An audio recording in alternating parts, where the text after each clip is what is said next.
Huminto ang sasakyan sa harap ng condominium building at saglit na hindi bumaba si Catherine. Tahimik ang paligid, kakaibang tahimik kumpara sa ingay ng set na kanina lang ay puno ng ilaw, kamera at mga matang nakatutok sa bawat galaw niya. Ngayon, tanging ang mahina at paulit-ulit na tunog ng makina ang naririnig niya, kasabay ng sariling paghinga. "Ma'am, nandito na po tayo," maingat na sabi ng driver. Hindi agad sumagot si Catherine. Nakatingin lang siya sa sarili niyang refleksyon sa bintana. Makinis ang balat, magandang make-up, ang buhok ay parang hindi man lang dinaanan ng mahabang araw ng shooting. Parang hindi siya napagod. Parang hindi siya tao dahil ang fans umaasang sobrang perpekto niya. Nilalagay sa pedestal pero pinagpapantasyahan din naman. "Thank you, Manong. Text na lang po kita kapag magpapasundo po ako." Mahina niyang tugon sa kadahan-dahang kinuha ang bag sa tabi niya. "Opo, ingat po kayo." Napangiti na lang si Catherine kay Manong Jude. Si Manong Jude na parang tatay niya na at kailanman hindi niya nakita na malagkit na tumingin sa kanya. Pagbukas niya ng pinto, sinalubong siya ng malamig na hangin ng gabi. Habang naglalakad papasok ng lobby, naramdaman niya ang ilang pares ng mata na napatingin sa kanya. Isang guard ang bahagyang tumuwid ang tayo. Isang babae sa sofa ang napahinto sa pag-scroll ng cellphone. Doon nakatira ang boyfriend niya at kapitbahay niya lang ito. Pero mas madalas, sa loob siya ng kondo ni Kurt nananatili. Talagang kumuha lang si Catherine ng kondo doon para masabing may property siya. Pero ang totoo, excuse niya lang para makasama si Kurt na hindi mayayanig ang mga paparazzi. Pinoprotektahan naman ng mga staff ang privacy nila roon at wala ring mga pakialam ang mga kapitbahay nila. "Good evening, ma'am," bati ng guard. "Good evening," sagot niya na may kasamang lambing. Kahit wala na siya sa mood na maging mabait sa harap ng mga tao. Pagpasok niya sa elevator, sakalang nawala ang ngiti niya sa labi. Napatingin siya sa salamin sa loob, sa isang buong pader ng refleksyon niya. Para siyang napalibutan ng iba't ibang bersyon ng sarili niya. Pero iisa lang ang tanong na gumugulo sa isip niya. Alin ba ang totoo sa akin? Napapikit siya sandali. Kanina sa set, alam niya kung sino siya. Alam niya kung paano gumalaw, paano tumingin, paano huminga sa eksaktong sandali. Lahat may direksyon, lahat may script, kahit hindi nakasulat. Pero ngayon, parang nawawala na naman si Catherine. Pagbukas ng elevator sa floor nila ni Kurt, parang may biglang kumirot sa dibdib niya. Miss na miss niya na ang kanyang boyfriend. Sa lahat ng tao sa kanyang buhay, si Kurt lang ang inaasahan niyang makakita sa kanya ng walang kamera, walang ilaw at walang script. Si Kurt lang ang dapat nakakakita sa kanya bilang Catherine. Hindi lang Catherine Lopez na namamayagpag ang career sa Velvet Stream. Hindi bilang Catherine Lopez na pantasya ng mga kalalakihan. Hindi na siya nag-doorbell. Alam niya naman ang password. Naabutan niyang nakatayo si Kurt. Naka-t-shirt at shorts, medyo magulo pa ang buhok. "Hey!" mahina nitong sabi. "Hi!" sagot ni Catherine at pilit nang umiti. Saglit silang nagtitigan. At sa maikling sandaling yon, napansin ni Catherine na hindi yon ang karaniwang tingin ni Kurt.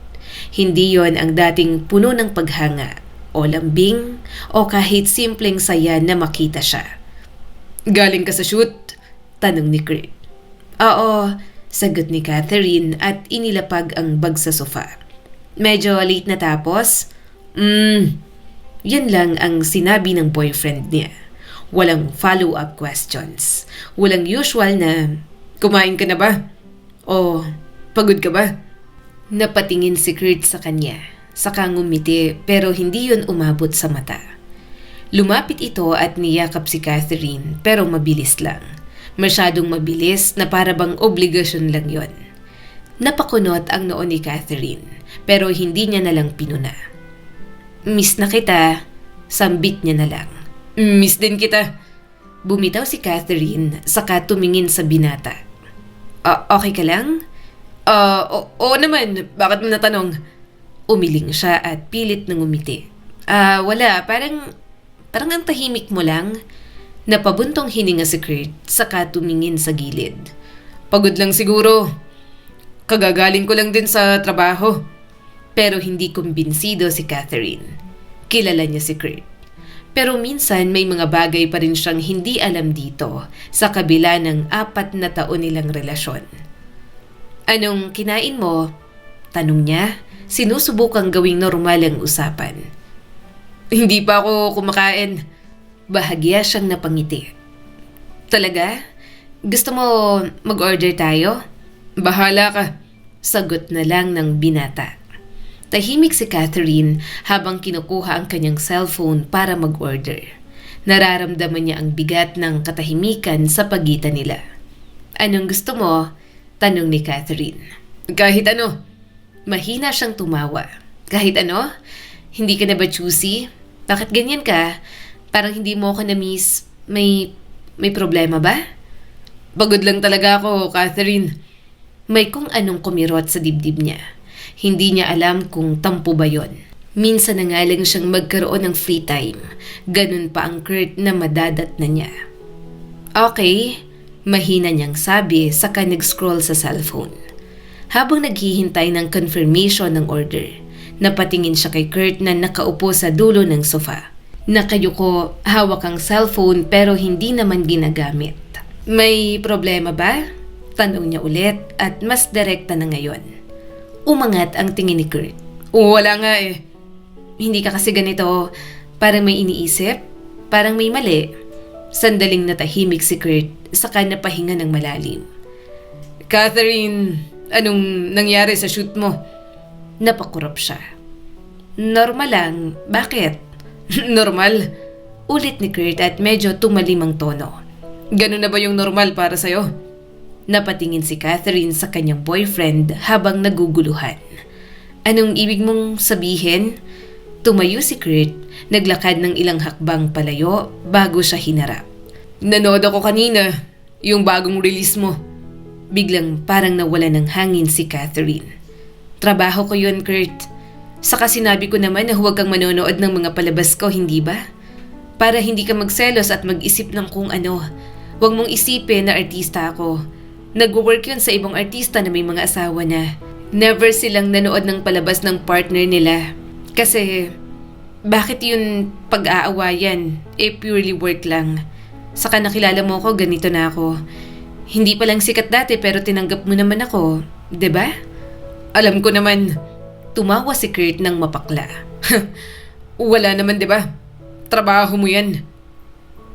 Kaya nga. Alam mo na trabaho lang. Professional ako sa work ko. Bakit parang galit ka?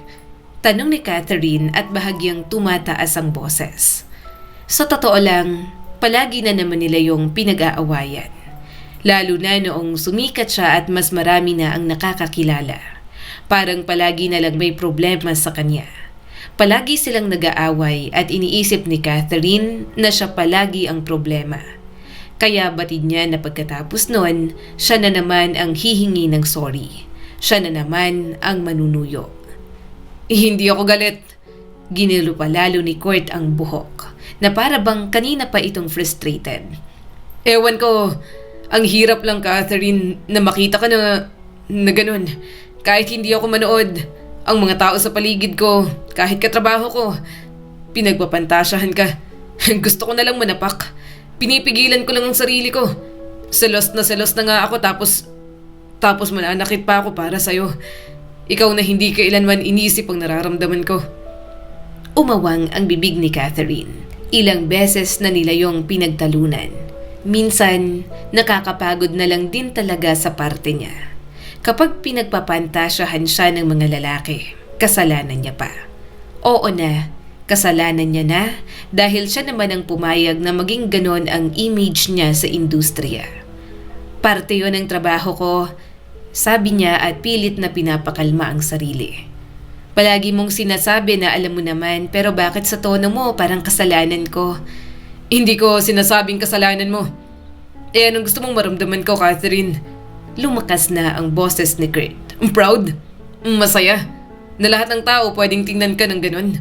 Anong gagawin ko? Kurt, dito ako kumikita. Dito ako nagkakapera para matustusan kaming magkapatid pagkatapos mamatay ni na mommy at daddy. Dito ako nakakabayad sa mga utang na iniwan ng parents namin. Pinili ko to. Alam mo na mula pa lang sa simula. Niligawan mo ako, sinabi ko sa'yo ang trabaho ko, sinabi mong tanggap mo. Tapos ngayong namamayagpag na ako, na unti-unti na kami nakakaahon ng kapatid ko. Nakaunti na lang mapapatapos ko na siya. Sa kakaganyan? Kurt, nangako na ako, hindi ba? Nangako ako na matapos lang si Carl sa pagpipiloto niya. Titigil na agad ako. Isa pa may kontrata pa ako. Malapit nang matapos. Kaunti na lang. Hindi nakapagsalita si Kurt. Alam niyang frustrated pa rin ito. Palagi namang ganoon. Hinaplos ni Catherine ang braso nito. Please, huwag mo na akong awayin sa ganitong bagay. Minsan na nga lang tayo magkita, ganito pa. I really miss you. Napalingon sa kanya si Kurt at may bahid ng sakit sa mukha nito. Akala ko, kaya ko. Parang may pumutok sa loob ni Catherine. Nasasaktan si Kurt. Kita naman niya, pero hangad niyan ang kaunting pag-unawa nito. Lalo na at wala naman itong maitutulong sa kanya. Kapag nakikita kita sa screen, parang hindi na ikaw ang kilala kong Catherine. Saad pa ni Kurt. Parang sinasaksak ang puso ni Catherine. Sa dami ng lalaking tumingin sa kanya ng may pagnanasa. Sa dami ng taong humanga sa kanya. Sa dami ng beses na naramdaman niyang kontrolado niya ang lahat. Yun lang ang mga salita na kinatatakutan niya. Ako pa rin to, sabi niya at hinawakan ng kamay nito. Ako pa rin si Catherine, hindi yun nagbabago. Sa'yo pa rin ako uuwi. Pagkatapos ng lahat ng to, ikaw pa rin ang pipiliin ko. Hindi niya alam kung pinapatunayan niya yun kay Kurt o sa sarili niya na lang talaga. Dahil kahit si Catherine, hindi na rin makilala ang sarili. Maaga siyang dumating sa set kinabukasan. Pero pakiramdam niya ay huli na siya sa lahat. Huli sa sarili niyang emosyon. Huli sa pag-intindi kung saan nagsimula ang lamat sa pagitan nila ni Kurt. At higit sa lahat, huli sa pag-amin na hindi niya na kayang ihuwalay ang trabaho sa kung sino talaga siya. Catherine, ready ka na ba? Tawag ng assistant director. Napakurap siya, parang biglang hinila pabalik sa realidad. Yes, saglit lang. Nasa dressing room siya, nakaupo sa harap ng salamin. May make-up na siya sa mukha, pero tanging pagod ang nakikita niya sa kanyang mga mata. Hindi lang pagod sa trabaho, kundi pagod sa pag-iisip. Girl, okay ka lang? Tanong ng makeup artist na nasa likod niya. Napatingin si Catherine sa kanyang refleksyon. Oo naman. Ngumiti siya. Yung ngiting alam niyang kapani-paniwala. Sure ka? Pangungulit ng makeup artist. Parang lutang ka today wala lang, puyat lang. Sagot niya sabay tingin sa sarili. Okay, last touch. Inayos niyang lipstick. Perfect ka na? Perfect. Napangiti si Catherine. Perfect para sa camera. Perfect para sa audience. Perfect para sa lahat, maliban sa sarili niya. Catherine, cue na! Sigaw mula sa labas. Tumayo siya, hinigpitan ng robe, saka huminga ng malalim bago lumabas.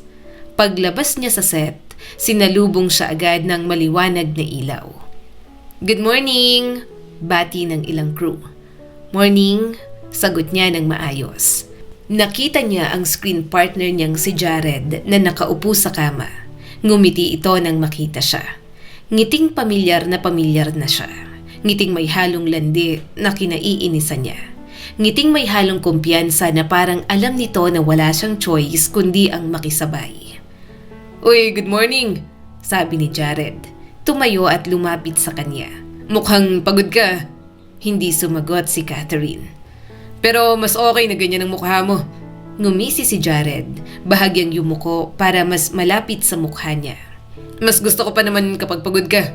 Sa ibang paraan. Mas natural. Napakapit si Catherine sa kanyang robe.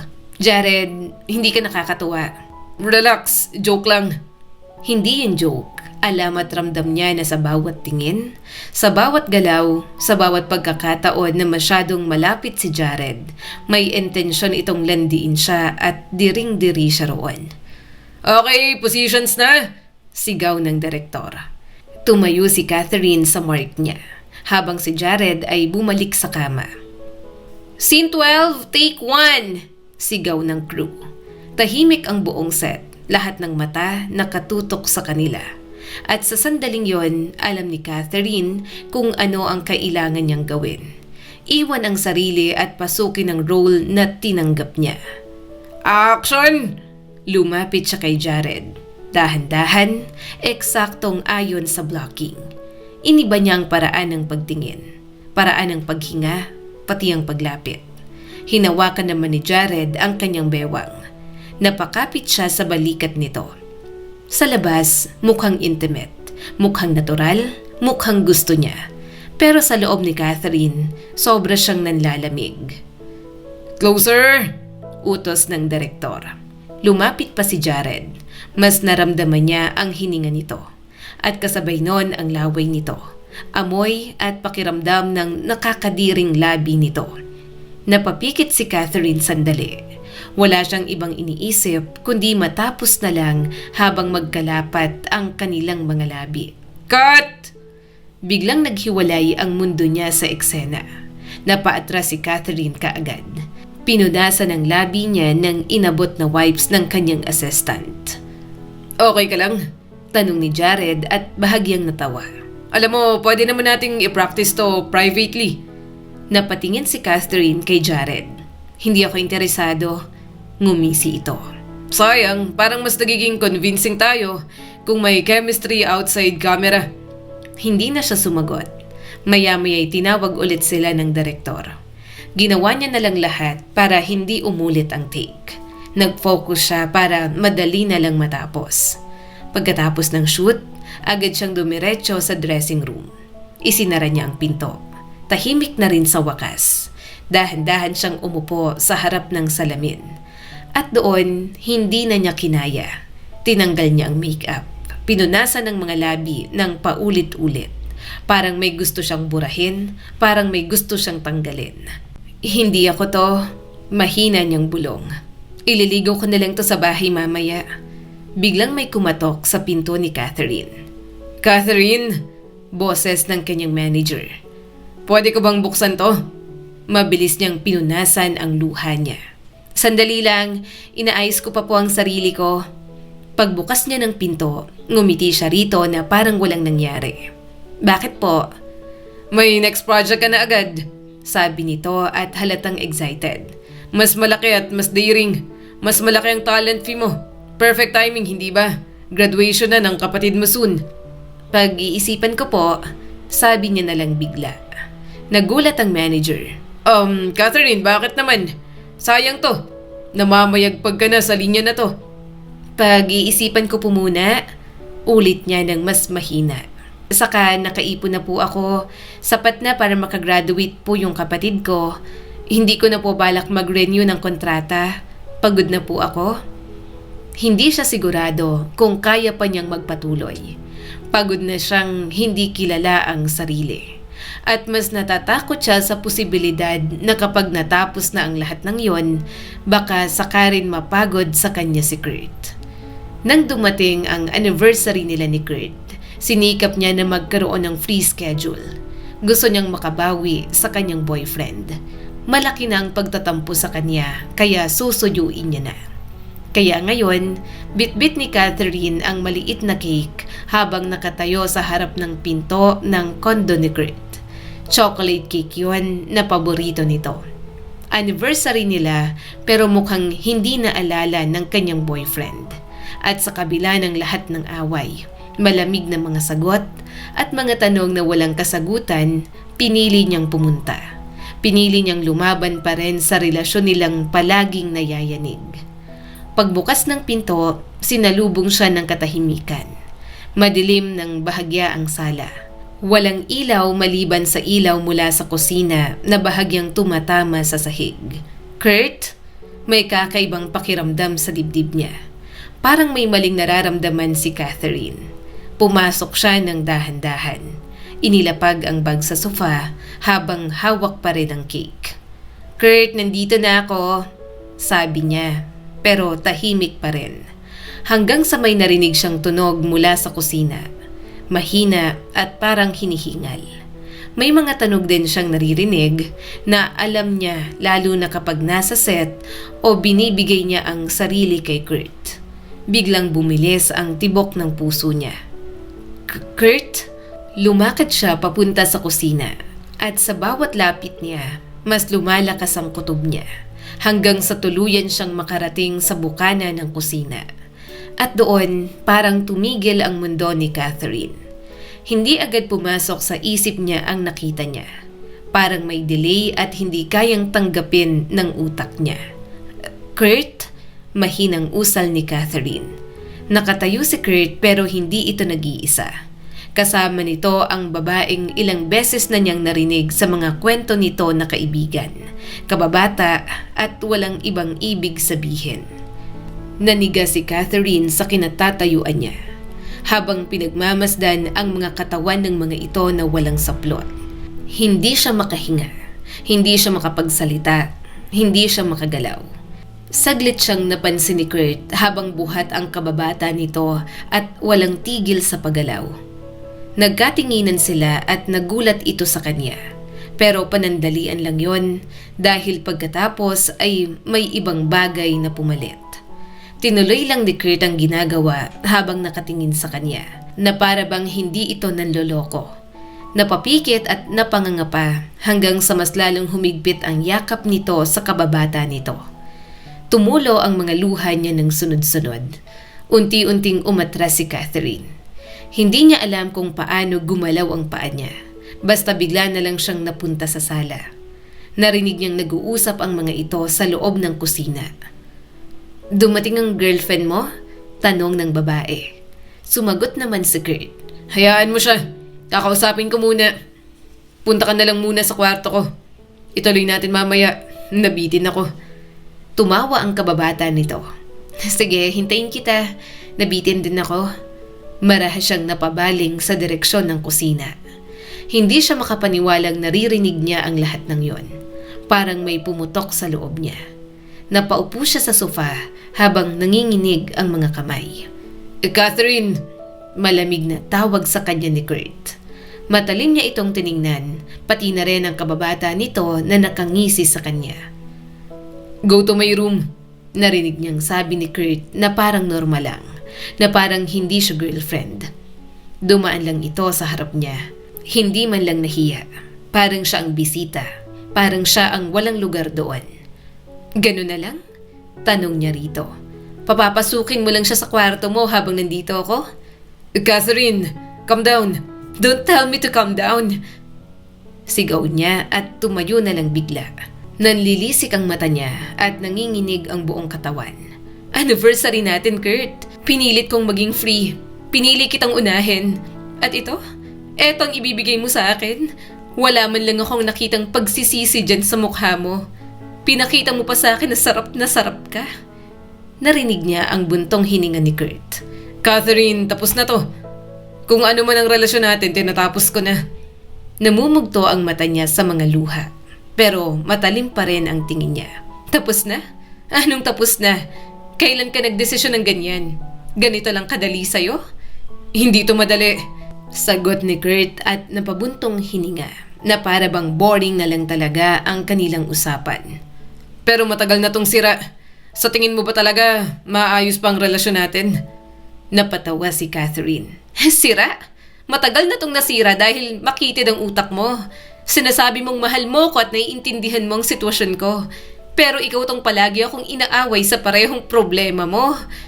Unti-unting lumapit si Catherine.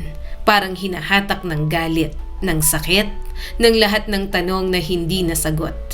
"Kailan pa, Kurt? Kailan pa kayo may relasyon ng babaeng yon na sinabi mong kababata mo lang? Sinungaling ka?" Napatingin ito sa kanya ng diretso. "Hindi na kita kilala, Catherine. Kabastos-bastos na yung pagkatao mo.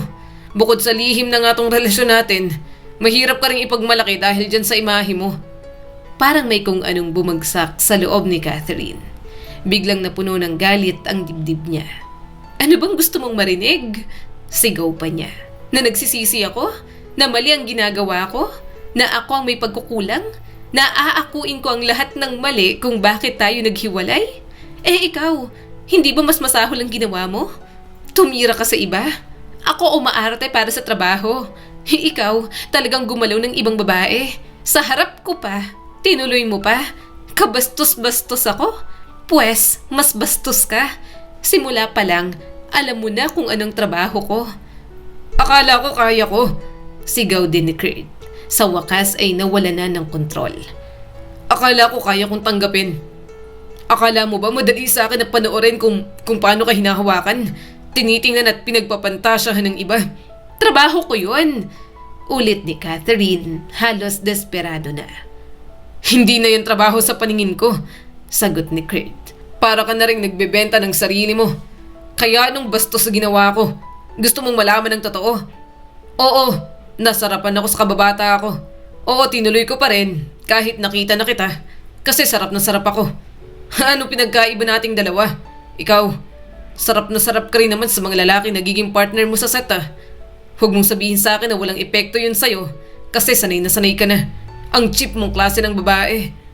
Malakas na sinampal ni Catherine si Kurt.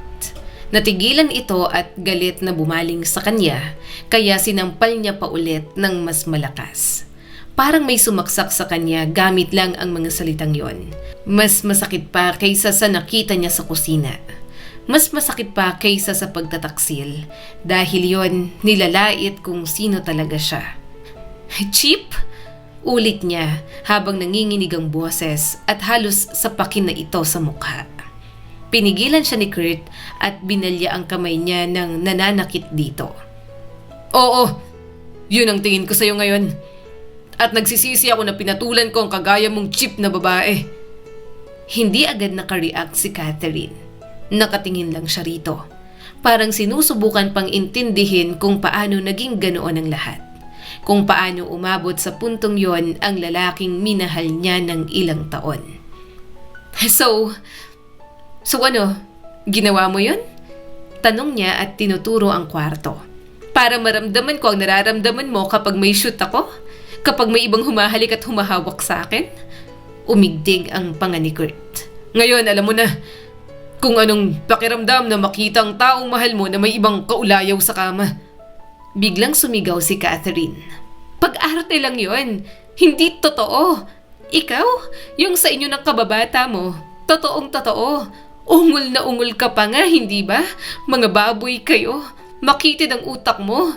Hindi ko kasalanan kung hindi mo kayang ihiwalay ang trabaho ko sa kung sino ako. Pero yun ang nakikita ng buong mundo. Giit ni Kurt. At hindi ko na kayang sikmurain. Di sana sinabi mo. Sigaw niya. Sana hindi mo ako niligawan. Sana hindi mo ako ginawang girlfriend. Hindi yung ganitong isusumbat mo sa akin ang pagtanggap ng mature roles. Sasabihin mong may pagkukulang ako at maghahanap ka ng iba. Hindi mo ako pinili. Sambit pa ni Kurt. Palagi mong pinipili ang career mo. Parang may kumirot ulit sa kanyang dibdib. Hindi yun pagpili laban sa'yo. Para yun sa amin. Sa future ko. Para sa kapatid ko. Alam mo na yan bago ka palang pumasok sa buhay ko. Pero para saan pa bang pagpapaliwanag na to? Tapos na tayo, Kurt. Malinaw na sa akin. Nagsisisi rin ako na minahal kita. Tumalikod siya at umalis. Pero bigla siyang may naalala. Muli siyang bumalik at humarap dito. Akala mo, nasarapan ako sa'yo? Kumunot ang noo ni Kurt. Tumawa si Catherine ng mapakla. Nagmamalaki ka? Bakit? Malaki ba yang sa'yo? Good luck sa kababata mo. Kawawa lang siya. Baka hindi masatisfied sa performance mo. Kinuha niya ang cake, mabilis na inalis sa kahon at malakas na hinampas sa mukha ni Kurt. Catherine! Tumawa siya at tinuhod pa ito kaya malakas itong napadaing. Lumabas ang kababata nito at nagulat sa nangyari. Sa gigil niya, hinila niya ang buhok nito at sinubsob kay Kurt. Hanggang sa napaluhod na rin ito. Napangisi si Catherine. Oh, ang dumi na ng mukha mo. Pero okay lang yan. Bastusan ang gusto mo, di ba? Ipahimod mo sa kababata mong pangit. Enjoy! Nawala ang ngisi niya at umalis na sa kondo nito. Hindi siya pumunta sa katabing kondo. Ibebenta niya na yon para walang rason na bumalik. Nang makasakay sa van, tuluyang bumagsak ang mga luha ni Catherine. Hindi na niya pinigilan, hindi niya nakaya. Ma'am, nag-away na naman po ba kayo ni Sir Kurt? Tanong ni Manong Jude at inabutan siya ng tissue. Umiling siya habang kumukuha ng tissue. Hiwalay na po kami. Nahuli ko pong may babae sa kondo. Tara na po, ihatid niyo na lang po ako sa station. Doon po ako matutulog. Hinayaan na lang siya ni Manong Jude na umiyak ng umiyak. Kailangan niya rin naman yon. Umaasa na lang siyang gagaan pa rin ang loob niya pagkatapos ng lahat. Hindi niya inaasahan na mas sasakit pa. Akala niya matapos ang nangyari kay Kurt, yun na ang pinakamabigat na kaya niyang maramdaman. Ngunit nagkamali si Catherine. Dahil mas tahimik, mas mabagal, pero mas mapanira pa rin ang mundo sa kanya. Nasa loob si Catherine ng bahay na pinamana ng parents nila ni Carl. Nakaupo siya sa sahig habang nakasandal sa sofa. Nakapatong sa harap niya ang laptop habang bukas ang isang article. Nagbabasa siya roon ng mga comment. Mas lalong sinasaktan ng sarili. Grabe, ang ganda niya pero sayang, pangkama lang. Walang dignidad, pero kikita ka talaga sa ganitong klaseng babae. Hindi mo pwedeng gawing girlfriend yan, pampalipas oras lang. Perfect body pero walang self-respect. Bahagya siyang natawa bago sumubo ng pizza. Pinuno niya ang bibig hanggang sa maluha siya.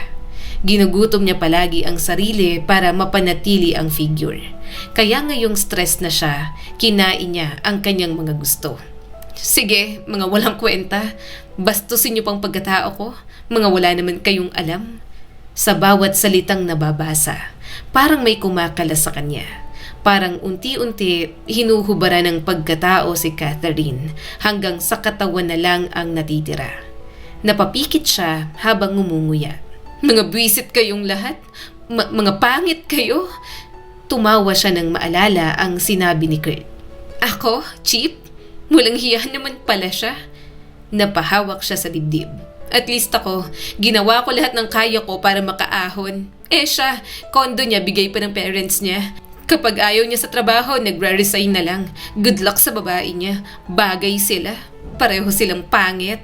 Nang matapos kumain at matunawan, natulog na lang siya. Ilang araw na siyang ganun. Tapos na ang last period niya, kaya wala na siyang inaasikaso. Pati brand deals niya sabay-sabay na ring matatapos. Para bang sinasabi kay Catherine na magpahinga na muna siya. Catherine, sigurado ka ba? Tanong ng kanyang manager mula sa kabilang linya. Nakatayo si Catherine sa balcony habang nakatingin sa malayo. Mahangin pero hindi niya nararamdaman. Tulala siya habang kumakain ng pipino na sausaw sa suka at maraming sili. Opo, hindi na po magbabago ang desisyon ko. Hindi na po talaga ako magre-renew ng kontrata. Gusto niya ng tahimik na buhay. Kahit may mga offer pa, hindi niya na yon pinansin. Sikat siya ngayon, maraming gustong kumuha at sayang. Pwede na rin siyang magbago ng image kung gusto niya. Pero ayaw na talaga ni Catherine. Ayaw na niya ng spotlight. Ang kasikatan na mayroon siya, naniniwala siyang mawawala rin naman. Narinig niya ang malalim na buntong hininga ng kanyang manager. Catherine, nasa peak ka ngayon. Sayang talaga. Hindi ko na po kaya, sagot niya. Magpapahinga na po ako. Ayoko na po ng mundong yan. Babalik ka pa ba? Tanong nito. Napatingin siya sa malayo. Hindi niya alam kung darating pa ba ang araw na babalik siya. Hindi niya naman gusto ang kanyang ginagawa. Hindi ko pa alam, sagot niya rito. Natahimik ito sa kabilang linya bago tumango. Sige kung yan ang gusto mo, pero tandaan mo, hindi palaging nandyan ang pagkakataon. Alam ko po yon at wala po akong pagsisisihan sa naging desisyon ko ngayon, sagot ni Catherine. Nang bumalik siya sa loob, tiningnan niya ang paligid. Pumunta siya sa kanyang closet at nag-impake ng mga gamit. Kailangan ko siguro ng bakasyon. Gusto kong lumayo na muna. Kinabukasan, nasa loob na siya ng kotse. Papunta sa flying school ng kapatid niya. Mahaba ang biyahe at nagpapatugtog lang siya ng malakas. Nang makarating doon, nag-aabang na agad ang kanyang kapatid. Ate! Napalingon si Catherine nang marinig ang boses na yon. Nakatayo si Carl sa gilid ng runway, naka-uniform at nakangiting kumakaway sa kanya. Bahagya siyang natawa at niyakap ng mahigpit si Carl. "Hi, kumusta ka na rito?" Miss na kita. Sabi ng kanyang kapatid na kailanman ay hindi nawala ang pagiging malambing. "Miss din kita," sagot niya. "Ano ba, may girlfriend ka na ba?" Tumawa ang kapatid niya. Mukha bang magkakaroon ako ng girlfriend dito? Saka alam mo naman kung sinong iniwan ko sa lugar natin, ate. Yung gusto kong balikan. Napangiti siya at pinagmasdan ito. Parang sariwang hangin ang presensya sa kanya ni Carl. Ito na lang ang pamilya na mayroon siya, kaya masaya siya na makita ito ulit. Grabe, ang tagal mo nang hindi dumadalaw. Sabi ni Carl at bahagyang umatras. Busy ka pa rin? Hindi na. Umupo sila sa bench. Hindi na ako nag-renew ng kontrata. Talaga, ate? Tumango si Catherine. Napagod na ako eh. Alam mo naman na ayoko talaga nun. Pagkatapos mo, magpupurso na lang ako ng literature. Yun naman talaga ang gusto ko. Sulat-sulat lang. Nasa isang isla o malayong lugar. Tapos walang nakakaalala sa akin. Gusto kong lumayo at kalimutan lahat. Parang ang dami mong pinagdadaanan, ate. Kumusta kayo ni Kuya Kurt? Tanong ni Carl. Napatingin siya rito. Hiwalay na kami. Nakita ko siyang may kasamang iba. Sarap na sarap dun sa kababata niya. Agad na bumaha ang galit sa mukha ni Carl. Ano? Ang lalaking yun? Tumawa na lang si Catherine. Hayaan mo na. Nasipa ako naman ng itlog niya bago ako umalis. Saka hindi rin siguro ako para sa kanya. Makitid ang utak niya sa simula pa lang. Nagtiyaga ako kasi mahal ko siya. Pero ngayon gising na ako na masahol pang ugali niya kaysa sa bashers ko. Maya-maya ay inakbayan siya ni Carl. Dinala siya nito sa restaurant na malapit. Doon sila sa medyo tago na lamesa para hindi siya masyadong mapansin. Nakasuot naman siya ng mask at hoodie. "Malapit ka na," sabi niya kay Carl. Ngumiti ito ng matamis. Oo, kaunti na lang ate, graduation na. May kislap sa mata nito. Masaya siyang matutupad na ng kapatid niya ang pangarap nito. Worth it lahat ng pagsasakripisyo niya. At huwag kang mag-alala, dagdag ni Catherine. May ipon pa ako kahit tapos ng kontrata ko sa network at mga brand deals. Ate, Mahina nitong sabi. Salamat. Palagi mong ginagawa ang best mo para sa ating dalawa. Huwag kang mag-alala, ate. Kapag ganap na akong piloto, babawi ako sa ng sobra. Mahina siyang tumawa habang kumakain. "Huwag mo nang alalahaning bumawi sa akin. Kaya ko ang sarili ko. Basta makita lang kitang masaya at naging piloto na, okay na ako. Siya nga pala, magbabakasyon muna ako." Napatingin sa kanya si Carl. Saan? "Hindi ko pa alam," sagot niya at humigop ng iced tea. "Magtitingin muna ako kung saan maganda. Mag-road trip kung saan mapadpad. Babalik ako kapag malapit ang graduation mo. Hindi ako magbubukas ng social media. Nagpalit din ako ng number. Sa'yo lang ang nakasave. Kaya pwede mo akong i-text o tawagan. Kailangan ko lang linawin ang isip ko." Tinapos nila ang pagkain. Nang makalabas ng restaurant, niyakap siya ulit ni Carl. Gusto ko lang maging okay ka. Sabi nito habang hinahaplos ang buhok niya. At sana makamove on ka na. Ate, kapag nakita ko yung ex mo, sasapakin ko. Natawa si Catherine. "Sira, wag na. Balik ka na. Bye, Carl." Bye, ate. Nang makasakay ulit sa sasakyan, mabilis siyang huminga ng malalim. Aalis siya sa industriya ng walang paalam, walang paliwanag. Gusto niyang maging si Catherine Lopez na tumakbo na lang bigla palayo sa lahat ng kasikatan. At baka kapag ginawa niya yon, makita niya kung sino siya kapag wala nang nanonood. Hindi niya alam kung saan siya pupunta. Basta nagmaneho lang si Catherine palayo. Hanggang sa hindi na niya kilala ang mga kalsada, ang mga tindahan, ang mga tao. Ang lungsod na dati niyang ginagalawan, unti-unting napalitan ng tahimik na daan, puno ng puno at mga bahay na magkakalayo. Napahigpit ang kapit niya sa manibela. San kaya ako pwedeng magbakasyon? May nakita akong dagat. Siguro naman may resort dito. Huminto siya sa gilid ng isang maliit na kalsada. Hindi niya alam kung nasa ang lugar na siya. Basta na lang siyang nagmamaneho. Madali namang bumalik dahil may mga karatula. May ilang bahay sa malayo. May sari-sari store na halos sarado na. At may ilang tao na nag-uusap sa tabi ng daan. Pinatay niya ang makina. Tahimik at mukhang nasa isang baryo siya. May nakakakilala kaya sa akin dito? Sana wala. Biglang may narinig siyang sigaw mula sa labas. Hoy, ingat! Kasunod nun, isang malakas na tunog ang umalingaw-ngaw. Napalingon siya agad. May matandang babae na bumagsak sa gitna ng kalsada. Tila nabangga ng isang motor na mabilis na umalis. Aray! Sigaw ng matanda. Pilit bumabangon pero hindi makagalaw. Umawang ang bibig ni Catherine. Oh my gosh! Agad siyang bumaba ng sasakyan. Lola! Tawag niya habang tumatakbo papunta dito. May ilang tao na nagsimulang lumapit. Nagulat ang mga ito nang makita kung sino ang matanda. Okay lang po kayo? Tanong niya at lumuhod sa tabi ng matanda. Hindi ako makatayo. Nanginginig nitong sagot. Napansin ni Catherine ang sugat sa tuhod nito. May dugo at tila masakit din ang braso. Sandali lang po, sabi niya at pilit pinapakalma ang boses kahit bumibilis ang tibok ng puso niya. Tumingin siya sa mga tao roon. May sasakyan po ako, dadalhin ko po siya sa ospital. Pagtulungan po natin tapos sumama po sa akin ng isa para magturo ng direksyon papuntang ospital. Masakit, reklamo ng matandang babae habang inaalalayan. Kaunti na lang po Lola, nandito lang po ako, sabi ni Catherine, maingat na inalalayan ito. Ramdam niya ang bigat ng katawan ng matanda, pero mas ramdam niya ang urgency na tulungan ito. Nakarating sila sa sasakyan. Maingat na pinaupo ng mga residente doon ang matanda na tinatawag na Doña Maxima ng mga ito. Tatawag po ako sa asyenda para ipaalam ang nangyari. Saad ng isang lalaking bumuhat sa matanda. Sumakay na agad si Catherine sa driver's seat at pinaandar ang sasakyan.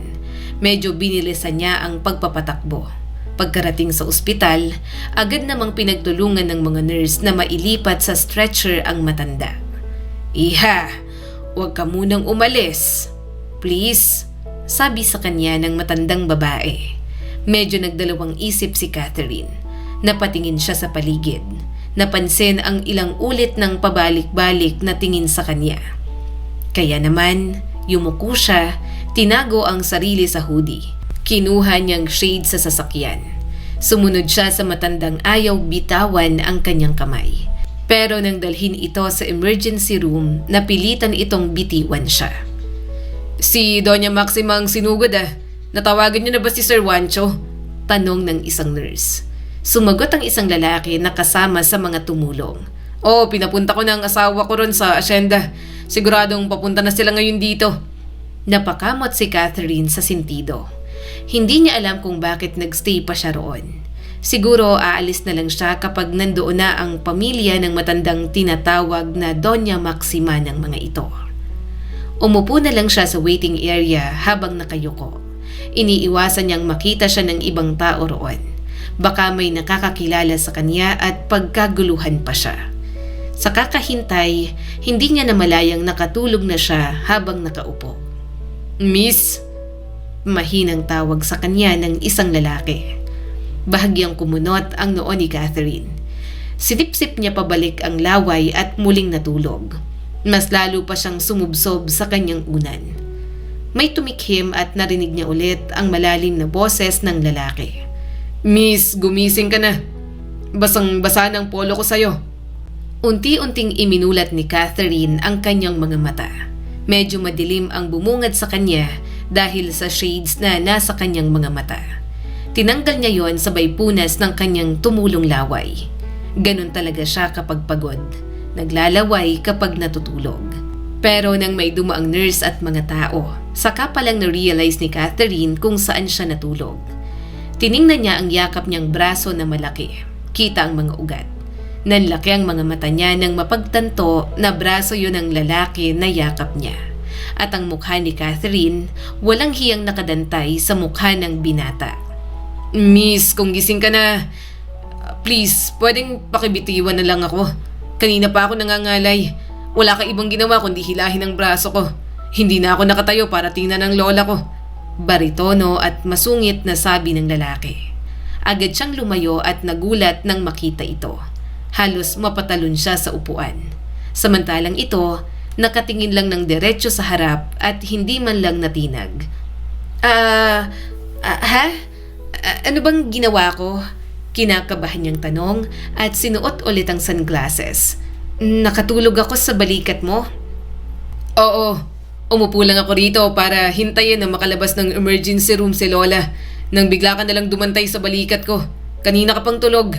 Mahigit 2 oras na. Ginawa mo na akong unan. Seryosong sabi ng lalaki. Hiyang-hiya si Catherine sa mga nagawa niya. Pero nang lumingon sa kanya ang binata, para siyang naubusan ng hininga. Marami na siyang nakitang gwapo dahil sa pagiging artista niya. Pero ang nasa harap niya ngayon, may kakaibang dating na hindi niya maipaliwanag. Kahit mukhang masungit, hindi batid ni Catherine kung bakit parang may kinikiliti ito sa kanya. Halatang may ibang lahi. Maputi at brown ang buhok. Sobrang tangos ng ilong at maganda rin ang hulma ng panga. Ang mga matang malamlam, animoy nangungusap na kapag nakatingin sa kanya. Sir Juancho, gusto niyo na po bang puntahan si Doña Maxima? Tanong ng lalaking kasama nito na mukhang driver. Tumingin ito kay Manong pero lagpas ang tingin nito. Napakunot ang noo ni Catherine. Doon niya napansin ang tungkod na hawak nito. Ibig sabihin, bulag ang lalaking nasa tabi niya at may pangalang Juancho. Tumayo na si Juancho. Kahit bulag, confident pa rin na maglakad gamit ang tungkod nito. Bukod doon, tumatabi rin naman ang mga tao sa ospital na para bang kilalang kilala ito, nire-respeto kahit bulag. Pero bakit pa ba magugulat si Catherine? Nagulat nga siya nang makita ito unang beses pa lang. Ang lakas ng dating at parang hindi bastang naaapi ng kahit na sino. Lumingon sa kanya ang Manong na kasama ni Juancho. Ma'am, ako po si Elmer. Pwede niyo po akong tawaging Kuya Elmer. Ikaw po yung tumulong kay Doña Maxima, hindi po ba? Pwede po ba kayong sumama sa kwarto niya? Hinahanap niya po kasi kayo. Umawang ang bibig niya at dahan-dahang tumayo. Aha, hindi lang naman ako ang tumulong sa kanya. Marami kami actually. Ako lang ang unang nakakita. Pero sige, sasama ako. Gusto ko rin malaman ang kalagayan niya. Nakita niyang natigilan sa paglalakad si Juancho. Ilang sandali pa ay tumuloy na rin naman. Kahit hindi inaalalayan, ginagabayan pa rin ito ni Kuya Elmer. Nang pumasok ang mga ito sa elevator, pumasok na rin siya. Sa pantahan niya ay hindi alam ng mga ito na isa siyang artista. Kaya kahit mga lalaki, napanatag naman siya. Napatingin si Catherine sa polo nito sa bandang balikat. Nahihiya siya na nalawayan niya ngayon. Sorry nga pala, nalawayan ko yung polo mo. Tumaas ang mga kilay ni Juancho, pero diretso pa rin ang tingin sa pinto. No, it's fine. Ngumuso naman siya at mahinang bumulong. Sinabing fine pero ang sungit. Hindi yon pinansin ni Juancho. Samantala, natawa naman si Kuya Elmer. Ganyan talaga si Sir Juancho pero mabait naman yan. Huminga siya ng malalim at tumingin kay Juancho. Sana noong bumagsak ang ulo ko sa balikat mo, malakas mo sanang itinulak ang ulo ko. Eh di sana nagising ako agad, 'di ba? Hindi ko rin sana nayakap ang braso mo. Pasensya na. Hindi na sumagot si Juancho. Tumunog na ang elevator at lumabas na ito. Mas lalo siyang napanguso. Hindi siya sanay na sinusungitan siya ng mga lalaki. Kadalasan, palaging nakangiti ang mga lalaki sa kanya at kung hindi naman, malagkit talaga ang tingin. Pero para saan ba ang paghihimutok ni Catherine? Ayaw niyang binabasto siya pero bakit umaasa siya pagdating kay Juancho? Isa pa, bakit naman siya pagnanasaan ng isang bulag? Hindi siya nakikita kaya hindi lalagkit ang tingin sa kanya. Maya-maya ay pumasok na sila sa isang kwarto. Doon naabutan nila si Doña Maxima na nakahiga at nagpapahinga. Apo, halika rito, nakangiting sabi ng matanda nang makita si Juancho. Lola, Lumapit si Juancho, umupo sa upuan at hinawakan ang kamay ng lola nito. ano po bang nangyari? Sino pong bumangga sa inyo? Hindi ko nga rin alam, apo. Nagulat na lang ako na binangga ako ng motor. Umigting ang panga ni Juancho.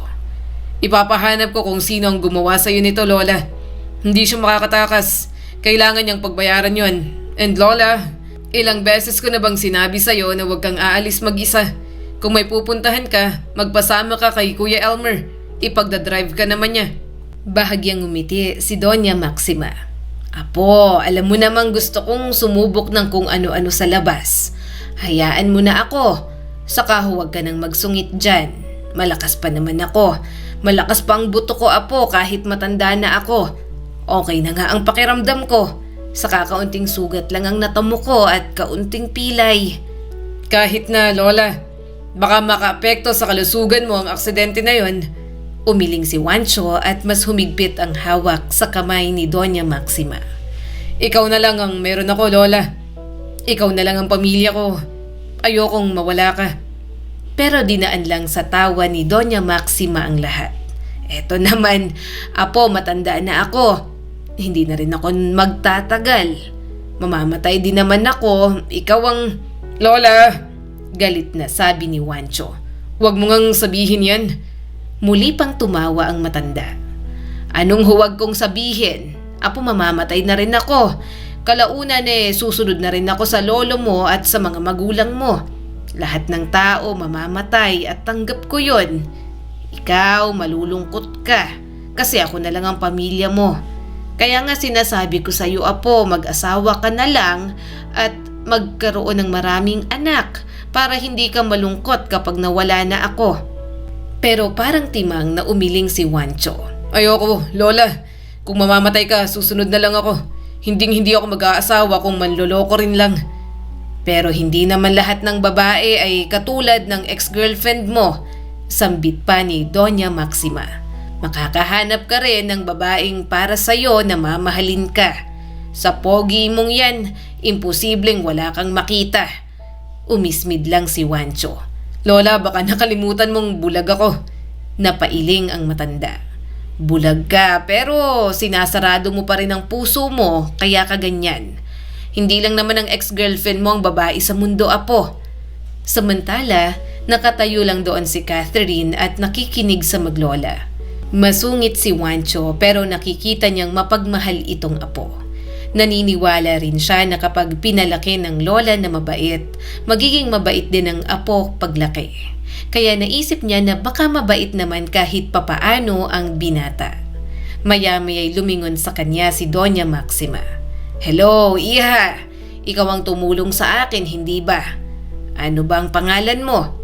Tinanggal niya ang sunglasses. Catherine po. Napangiti palalo si Doña Maxima at pinasadahan ang kanyang mukha. Sa tingin pa lang ng matanda, mukhang hindi nito alam na artista siya. Medyo nakampante na rin siya. Hindi niya rin naman ipinagmamalaki na artista siya. Catherine, usal ng matanda. Mukhang hindi ka taga rito. Opo, actually, naghahanap po talaga ako ng resort. Bala ko pong magbakasyon tapos sakto nadaanan ko po kayo. Saad ni Catherine. Lumiwanag ang mukha ni Doña Maxima. Hindi resort sa amin, pero pwede kang magstay sa asyenda kung gusto mo lang naman. Malapit lang sa asyenda ang dagat. Pwede kang magstay doon ng libre. Ipapagamit ko sa iyo ang isang guest room. Maglibot sa asyenda kung gusto mo. Gusto ko kasi na makabawi sa iyo sa pagtulong mo sa akin. Sana pahintulutan mo ako. Sasagot na sana si Catherine pero mabilis na sumingit si Juancho. Lola, hindi magandang basta ka na lang mag-iimbita sa mansyon nang hindi natin lubos na kilala. Napatingin agad siya kay Juancho. Para tuloy gusto niyang bawiin ang sinabi niya sa kanyang isip na mabait ito. Hindi pala ganoon ang binata. Mukhang may galit sa kanya dahil sa ginawa niyang pagtulog sa balikat nito. Hindi na po kailangan. Maghahanap na lang po ako ng resort. Mas okay po yon, saka mabuti naman po at okay na po kayo. Sige po, aalis na po ako. Agad na lang sabi ni Catherine. Agad na umapela si Doña Maxima. Catherine, sandali. Please, gusto kong bumawi sa ibinigay mong tulong sa akin. Hindi pa fully develop ang mga resort dito. Kung sa mansyon kay parang nasa hotel ka na rin. Pagsisilbihan ka ng mga kasambahay doon. Pwede ko ring ipagamit sa'yo ang yate kung gusto mong mag-island hopping o snorkeling. Sa mga sinabi pa lang ni Doña Maxima, halatang mayaman ang mga ito sa lugar na yon. Pero kahit mayaman, nakikita niyang parang down to earth pa rin ang maglola. Wala siyang nakikitang kahit anong yabang. Talagang mukha lang pinaglihi sa sama ng loob si Juancho. Please, iha, napanguso si Doña Maxima. Alam mo, kaming dalawa na lang nitong apo ko at sobrang lungkot palagi. Gusto ko naman ng bagong kakilala at mukhang mabait ka naman. Kaya please, sa amin ka na lang magbakasyon, ha? Kahit gaano mo pa katagal na gusto, welcome na welcome ka. Bukas ang mansyon para sa'yo, iha. Hindi siya makapag-decide ng maayos. Hindi niya alam kung tatanggapin niya ba yon o hindi. Pero kung sa asyenda ni Doña Maxima siya tumuloy, mas maganda dahil limitado lang ang mga taong makakakita sa kanya. Hindi katulad kung sa resort siya at baka may mga lokal na turistang makaspat sa kanya. Sa halip na bakasyon, mabubulabog na naman ang privacy niya. Kaya naman, matamis siyang ngumiti at tumango. Sige po, tatanggapin ko po ang alok ninyo. At huwag po kayong mag-alala, hindi po ako masamang tao. Kahit na ibigay ko pa po sa inyo ang ID ko. At pwede po kaya na 3 buwan akong magbakasyon sa asyenda ninyo? Tumango agad si Doña Maxima. Sige, Catherine, pwedeng-pwede. Hindi ba parang sobra na yan? Tumayo si Juancho at humarap sa kanya pero lagpas naman ang tingin. Masyadong mahaba ang 3 buwan. Agad namang sumabat si Doña Maxima. Anong mahaba? Apo, hindi yun mahaba. Kahit 1 taon pa siya sa mansyon ay ayos lang sa akin. At gusto ko siya roon. Ako ang masusunod kaya wala ka nang magagawa. Humalukip-kip na lang si Catherine. Siguro naman ay malaki ang mansyon ng mga ito. Bulag naman si Juancho. Hindi na lang siya magsasalita o magpaparamdam kapag nasa paligid ito. Nandoon naman siya para sa bakasyon at hindi para sa kahit na ano. Isa pa, malaking bagay din na makakalibre siya ng 3 buwan. Enjoy at may privacy pa siya sa kanyang bakasyon. Elmer, samahan mo na siya at ituro ang daan pabalik sa mansyon. Sabihin mo kay Greta na guest namin siya. Ibigay ang guest room sa tapat ng kwarto ni Juancho at pagsilbihan. Bilin ni Doña Maxima. Tumugo naman si Kuya Elmer. Masusunod po, Doña. Mananatili muna ako rito, Lola. Sasamahan kita.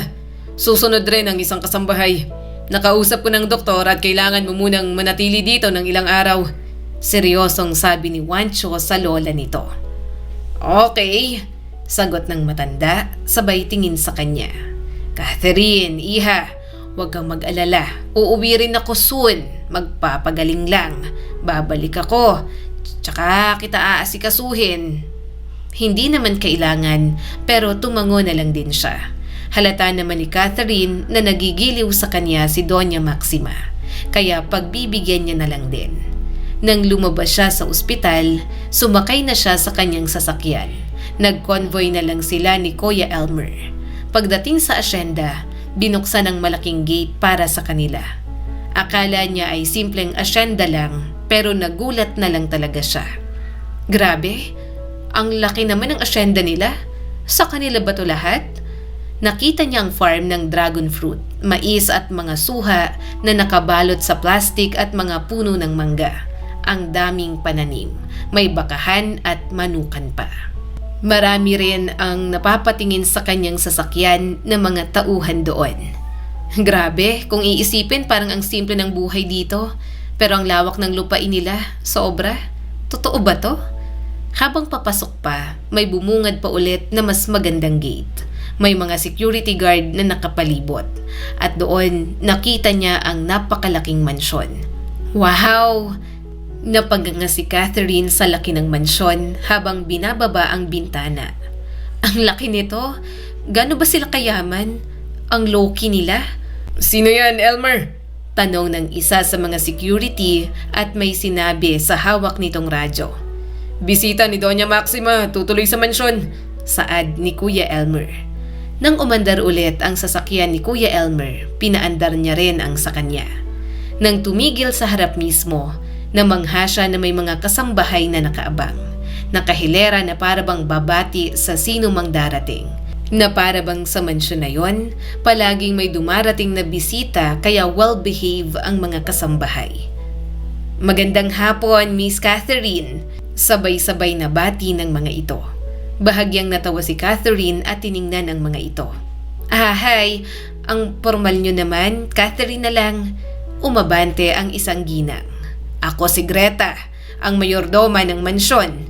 Naitawag ka na sa akin ni Doña Maxima. Halika na, ipapakita ko sa iyo ang magiging kwarto mo. Napangiti si Catherine sa lumanay ng boses ni Greta. Okay po, Manang. Napabuntong hininga ito. Kung maaari lang, Miss Catherine, Greta na lamang. Ayaw ko na tinatawag akong Manang. Okay, sorry. Napalingon si Catherine sa mga kasambahay. Inilabas ang mga gamit niya at isa-isang dinala papasok sa mansyon.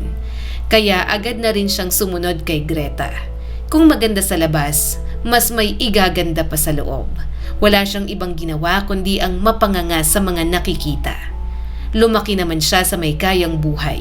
Hindi sila sobrang naghirap ni Carl, pero syempre sa nakikita niyang yaman ng mga ito, nakakalula talaga. At nang makapasok siya sa guest room, doble yon ang laki ng kwarto niya sa bahay.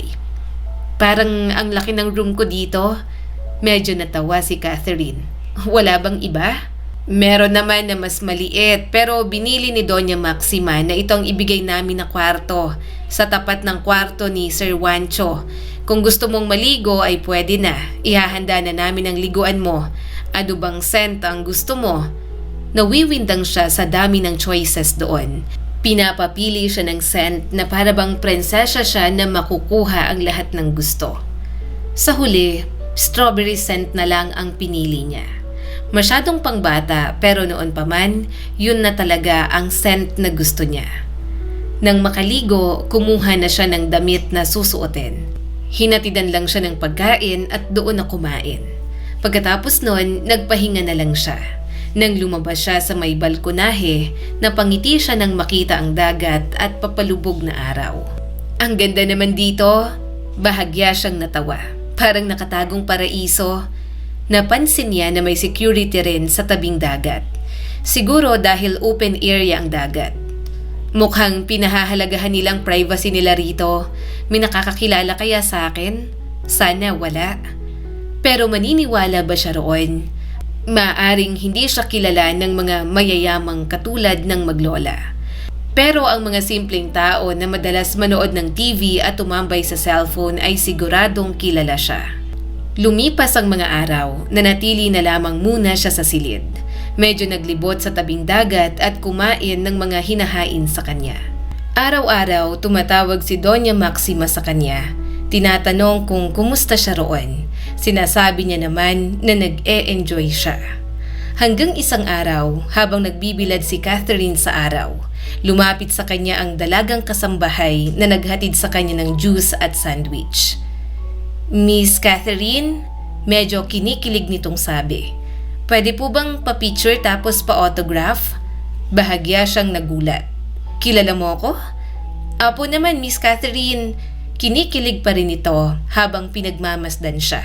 Sikat ka po kaya pala hindi ka na po masyadong active. Dito po pala kayo magbabakasyon. Ako nga po pala si Tata, kasambahay po dito. Fan po ninyo ko. Bahagyang umiwas ng tingin si Catherine. Ang totoo niyan, hindi na ako babalik sa showbiz. Kung papayag ako na kunan mo ako ng picture, baka kumalat. Gusto ko ng katahimikan at privacy. Medyo nalungkot ang dalaga, pero maya-maya ay bumalik pa rin ang ngiti nito. Sige, okay lang po. Araw-araw ka naman po naming nakikita. May iba rin po na nakakakilala sa inyo dito. Syempre, artista po kayo. Hindi lang po kami lumalapit since bisita po kayo ni Doña Maxima. Lahat po kasi ng tauhan dito sa asyenda hanggang sa magsasaka, pumirma ng NDA para wala pong lumabas na kahit ano tungkol sa mga Claveria. Ma-private po kasi silang tao at maingat na talaga sa mga pinapasok, lalo na po noong mamatay ang parents at kapatid ni Sir Juancho. Bahagya siyang nagulat sa sinabi nito. Bakit, may nagtatangka ba sa buhay nila? Kaya ba maraming security dito? Sasagot na sana ang dalaga. Pero agad nitong tinakpan ng bibig. Na-realize na sobrang daldal pala nito. Umiwas ng tingin si Catherine. Huwag kang mag-alala, hindi ko sasabihin kahit kanino. Gusto ko lang malaman.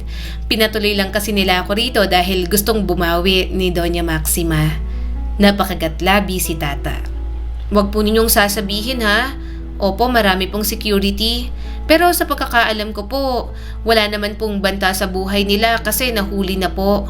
Ang mga magulang at kapatid po ni Sir Juancho, namatay po nung dinukot po for ransom. Doon din po nabulag si Sir Juancho. Pero high school student pa po siya nung nangyari yon. Saka may ugat daw po sa mata na nasira kay Sir Juancho. Kaya kahit marami po silang pera, hindi na po talaga mapa-opera. Bahagyang naawa si Catherine kay Juancho. Masakit isipin na marami man itong pera, wala pa ring magawa dahil hindi na talaga ito makakakita habang buhay. Sayang lang at hindi na nito nakikita ang ganda ng mundo. Yung Sir Juancho mo ang sungit, hindi napigilang komento ni Catherine. Tumawa naman si Tata. Opo, masungit na siya ngayon. Siguro po kasi hindi biro magpatakbo ng negosyo ng pamilya niya. Tapos permanente na siyang bulag, kailangan niya po talagang maging istrikto at masungit. Pero kwento sa akin ni Chang Sabel, mabait at palabiruyang si Sir Juancho. Palagi raw pong tumatawa noon. Nang mamatay lang ang pamilya, saka po nagbago. Nung nagkaroon ng girlfriend, si Ma'am Aimee, medyo bumalik at lumambot.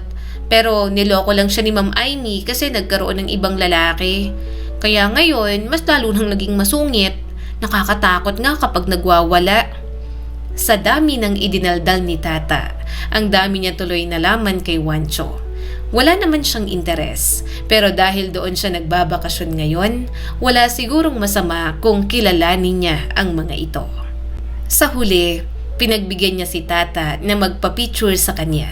Sobra ang kilig nito kaya medyo natawa si Catherine. Mostly, mga lalaki ang alam kong fans ko, Tata. Alam mo na, mature roles palagi ang kinukuha ko. Bukod sa umaarte base sa script, wala kayong ibang nakita sa akin kundi mukhang umaarteng nasasarapan sa mga eksena. Napangiti naman si Tata sa kanya. Marami rin kaming babae, Miss Catherine. Bago ka pa tumanggap ng mature roles at modeling ka pa lang, isa na ako sa mga fans mo, Miss Catherine. Ang ganda mo kaya ate, saka gusto namin sa'yo wala kang filter sa mga sinasabi mo.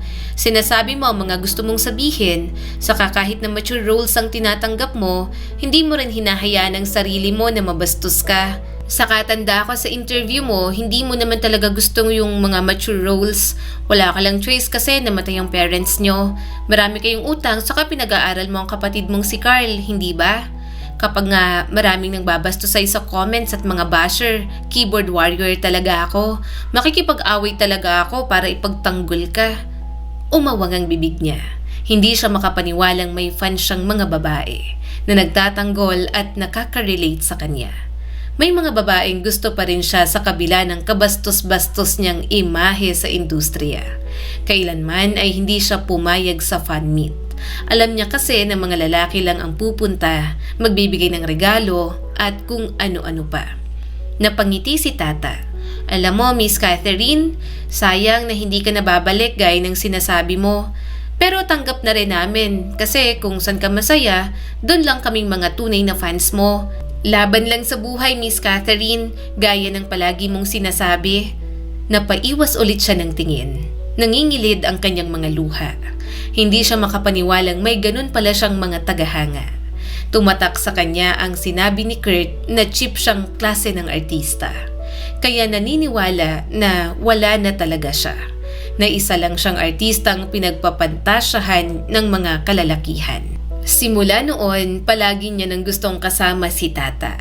Kakwentuhan niya ito at ito na rin ang nagsisilbi sa kanya. Wow, ang linis mo naman magtirintas, nakangiting sabi ni Catherine. Tumawa naman si Tata.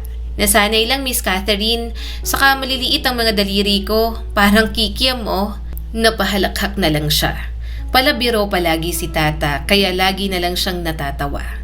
Ang dami palaging kwento kaya hindi siya naboboring.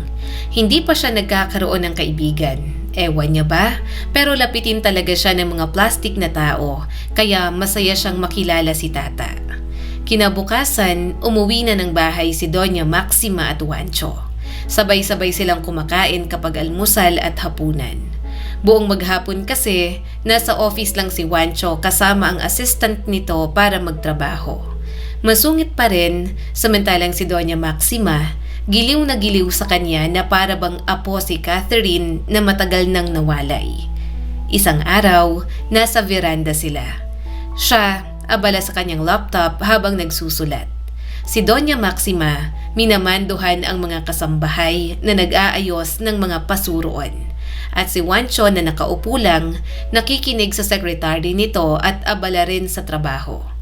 Pero mukhang kaunti lang ang mga inaasikaso dahil nabanggit nga ng matanda na day off ng binata kapag weekends. Miss Catherine, bulong ni Tata sa kanya. Titig na titig ka kay Sir Juancho, baka matunaw. Hindi napatingin lang ako. Pero totoong natutulala nga siya saglit kay Juancho. Sino ba namang hindi matutulala sa kagwapuhan ng isang Juancho?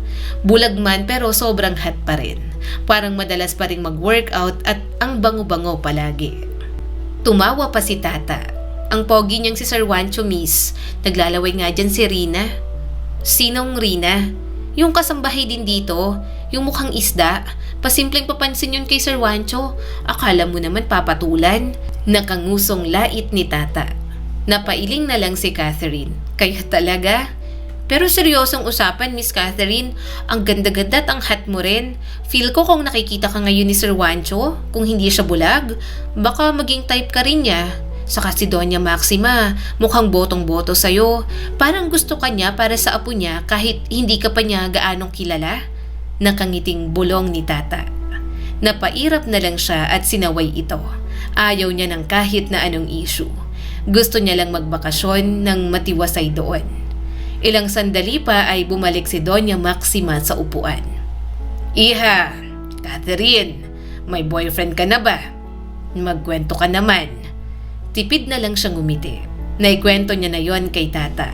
At wala rin naman siyang pakialam kung malaman ng lahat na may tinago siyang boyfriend noong kasagsagan ng ugong ng pangalan niya sa showbiz.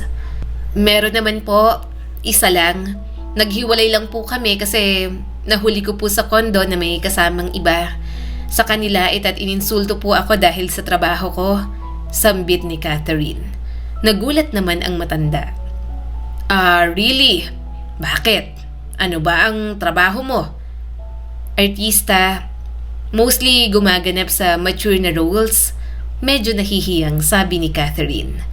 Inaasahan niyang panghuhusga sa mukha nito pero wala siyang ibang nakita kundi pag-unawa at kuryosidad sa mukha ng matanda. Nang tingnan niya si Juancho, ganoon din ang reaksyon nito. Walang pandidiri o panghuhusga nang sinabi niyang ganoon ang rules niya. Para bang para sa mga ito, isang marangalyo na trabaho na hindi dapat isang problema. Kaya pala, you look so pretty, iha. Nakangiting sabi ni Doña Maxima.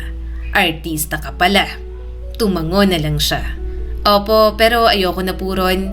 Hindi na po ako nag-renew ng kontrata. Gusto ko na lang po ng simpleng buhay. Kaya lang naman po ako nag-artista para mabayaran ng utang na naiwan ng parents namin pagkatapos mamatay. At mapaaral ang kapatid ko. This year, patapos na siya. Magiging piloto na. Namungay ang mga mata ni Doña Maxima. Ang bait mo talaga, iha. Hindi ako nagkamali. You look so intelligent, Catherine. Bagay kayo siguro nitong apo ko. Agad na umismid si Juancho. Ano to, Lola?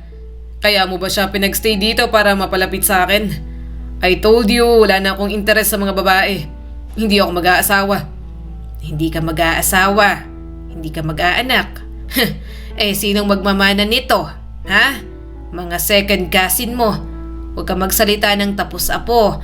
Baka mamaya makita na lang kitang lumuluhod dyan, nagmamakaawang huwag nang umalis si Catherine dito. Kumunot ang noo ni Juancho. Hindi mangyayari yan.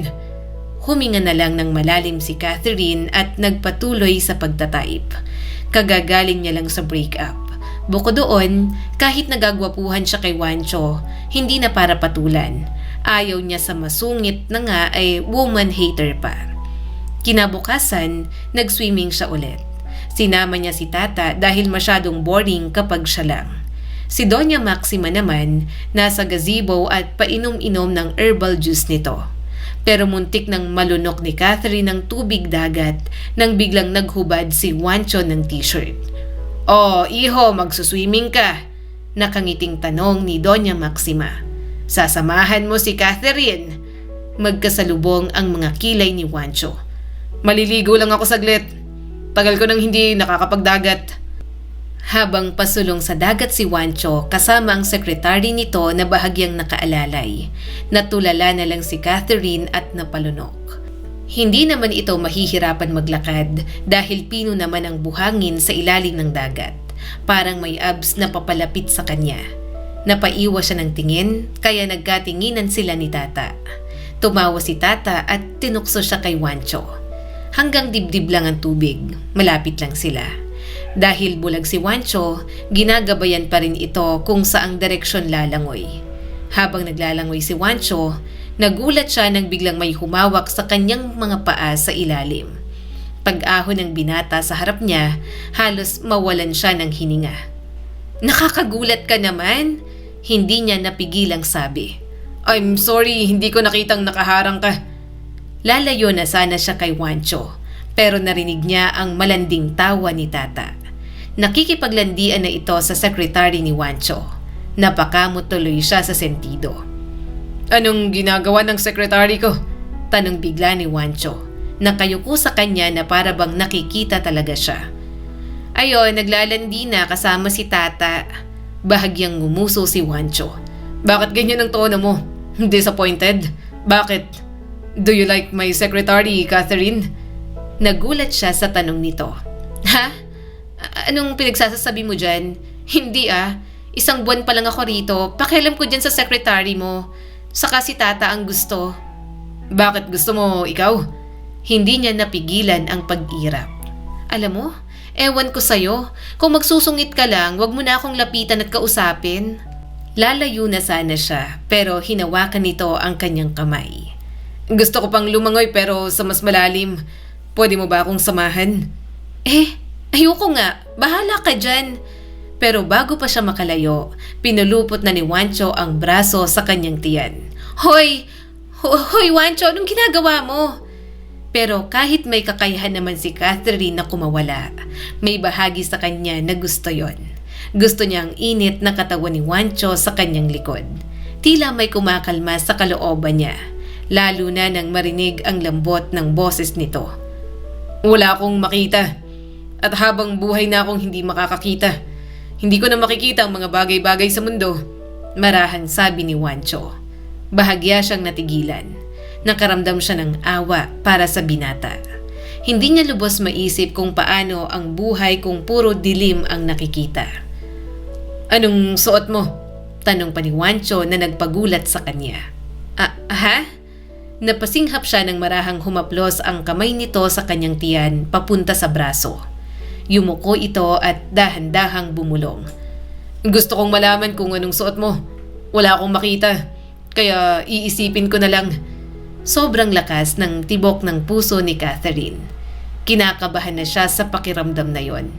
Natatakot siya sa sarili niya dahil batid niyang hindi bastos ang bawat haplos ni Juancho. Sa isang buwan niya sa mansyon, hindi pwedeng wala ang tensyon. Kahit bulag ito, ramdam niya na may bigat ang presensya nila sa isa't isa. One-piece bikini na kulay puti, may tabas sa bandang gilid ng tiyan, marahang sabi ni Catherine. Sabi ni Lola, nagsusulat ka raw? Tanong pa nito. Pangpalipas oras lang, suminghap ito at hindi pa rin natatanggal ang hawak sa kanya. Kwentuhan mo ko, Catherine. Napalunok siya. Hindi kinakaya ang lalim ng boses nito na parang inaakit siya. Medyo kalmado ang dagat. Kulay kahel ng papalubog na araw sa harap natin. May mga ibon na lumilipad. Mukhang pauwi na sa mga pugad nila. Malamang babalikan ng mga anak nila. Bahagyang tumawa si Juancho. And then? Naiinis siyang bumaling dito. Bakit ka tumatawa dyan? Ayos-ayos ng kwento ko. Dyan ka na nga. Pero inabot nito ang kanyang kamay. Wait, sabay na tayong umahon. Gabayan mo ko. Ayaw niya man, hinayaan niya na lang. Kahit na parang sasabog na ang dibdib ni Catherine sa kaba. Dinaman niya pa rin ang kamay ni Juancho. Habang papalapit sa gazebo, kitang-kita niya ang malawak na ngiti ni Doña Maxima na para bang nagtagumpay ito sa kung ano. Humahagik-gik pa nga. Unang binigyan ng bathrobe si Juancho pero sa halip na suotin, kinapa nito ang braso niya at siya ang sinuotan. Bigla siyang namula sa ginawa ng binata. Oh, how sweet! Namumula si Catherine sa ginawa mo, Juancho. Nakangiting sabi ni Doña Maxima. Sa unang pagkakataon, nakita niyang ngumiti si Juancho. Kanina tumawa ito, ngayon naman ay may matamis na ngiti. Parang malalaglag ang puso ni Catherine. Sana nakikita ko. Marahang sabi ni Juancho habang namumungay ang mga mata. Napakagatlabi si Catherine. Bakit pakiramdam niya maling pumayag na doon magbakasyon? Mukhang mapipikot pa yata siya roon. Lumipas pa ang mga araw, hindi na nga ganoon kasungit ang binata. Pero mas lalo naman itong naging busy sa trabaho. Medyo hindi rin namamansin kaya bahagya siyang naguluhan. Si Juancho, busy talaga no? Hindi na napigilang sabi ni Catherine. Ngumiti si Tata. Bakit, Miss Catherine, namimiss mo na? Aha, of course not. Natawa naman si Tata. Ganun po talaga si Sir Juancho, kapag may sobrang need asikasuhin sa trabaho, ayaw magpa-distract. Kahit nga si Ma'am Amy dati, hindi rin nangiistorbo kapag may trabaho si Sir Juancho. Bahagyang tumango si Catherine. Amy, ano bang klaseng girlfriend siya pagdating kay Juancho? Okay naman siya kung pagiging girlfriend kay Sir Juancho, pero Miss Catherine, alam mo nang tumira yun dito, ang sama ng ugali kapag mas mababa sa kanya. Kunwari sa amin, mga kasambahay, talagang alila ang tingin niya sa amin. Saka sobrang magastos, bili ng kung ano-ano. Hindi nga gusto ni Doña Maxima yun eh. Hindi kasi sinasamahan ng Doña sa kung anong trip gawin. Nakikisama lang si Doña Maxima kasi nga mahal ng apo niya. Kumunot ang noo ni Catherine. Bakit siya nagustuhan ni Juancho? Si Ma'am Amy po kasi, high school crush ni Sir Juancho. Bago mabulag, magkakilala na po sila ni Ma'am Amy, kaya ganun. First love din. Bahagya siyang natigilan. Mahirap kalaban ng first love. Bukod doon, nakita na ni Juancho ang ex-girlfriend nito bago pa mabulag. Anong laban niya roon? Agad niyang tinanggal yon sa kanyang isipan. Bakit naman siya makikipagkompetensya? Nagbabakasyon lang naman siya. Guest lang si Catherine at aalis din. Hindi niya dapat iniisip ang mga bagay na ganoon. Kinabukasan, hindi na muna siya nagdagat. Nanatili na lang siya sa mansyon, nakikipag-usap sa mga kasambahay. Natatawa kasi siya sa mga chismis ng mga ito sa mga tao sa asyenda. Yung si Maning, grabe talagang nilampaso ang kabit ng asawa niya. Sabi pa ng isang kasambahay. Gulat yung kabit akala niya tahimik lang si Maning. Tawa lang siya ng tawa habang humihigop ng mango shake na ginawa sa kanya ni Tata. Yon ang gusto niya noon, makinig sa mga ordinaryong tao kapag walang magawa. Natahimik lang sila nang biglang pumasok si Juancho. Napalingon agad si Catherine. Nagkukwentuhan lang, Sir Juancho, saad ni Tata. Huminga ito ng malalim. Nandito si Catherine? Napangiti naman siya kaagad. Bakit? Hanap mo ako? Seryoso lang ang mukha nito. Hindi. Naririnig ko lang ang tawa mo. Muli na lang siyang tumawa. Nagsusungit na naman si Juancho. Hinayaan niya na lang. Mga ganoong interaction lang naman ang nangyayari sa kanila. Madalas siyang hanapin ni Juancho. Pero kapag nahanap na siya, susungitan lang siya. Kaya minsan ay natatawa na lang si Catherine. Hindi niya alam kung nagpapapansin ba ito o wala lang magawa sa buhay. Isang araw, habang naglalakad sa pasilyo ng mansyon, bahagya siyang natigilan. Sa gym, nakita niya si Juancho na nag-workout. Kasama nito ang assistant na tumutulong dito para alalayan sa mga equipment. Napatigil doon si Catherine. Namamangha siya sa pawisang si Juancho. Hindi niya maipagkakaila, maganda talaga ang katawan ng binata. Pagkabitaw ng hawak, nagulat siya nang biglang tumingin sa direksyon niya si Juancho, na para bang diretsyong tumingin sa kanya at alam na nandoon siya. Anong ginagawa mo rito, Catherine? Bigla nitong tanong. Napasinghap siya. Ha? Hindi naman ako nagsasalita . Paano mo nalamang nandito ako? Bulag ako pero nakakaramdam ako. Kinuha nito ang tungkod at humakbang papalapit sa kanya. At nalalanghap ko ang pabango mong humahalo sa hangin. Muli siyang napasinghap. Muntik na siyang mapaatras nang lumapit ito. Kahit pawisan na, nandun pa rin ang bango ng binata. Hindi maintindihan ni Catherine kung bakit bigla na lang namungay ang mga mata niya.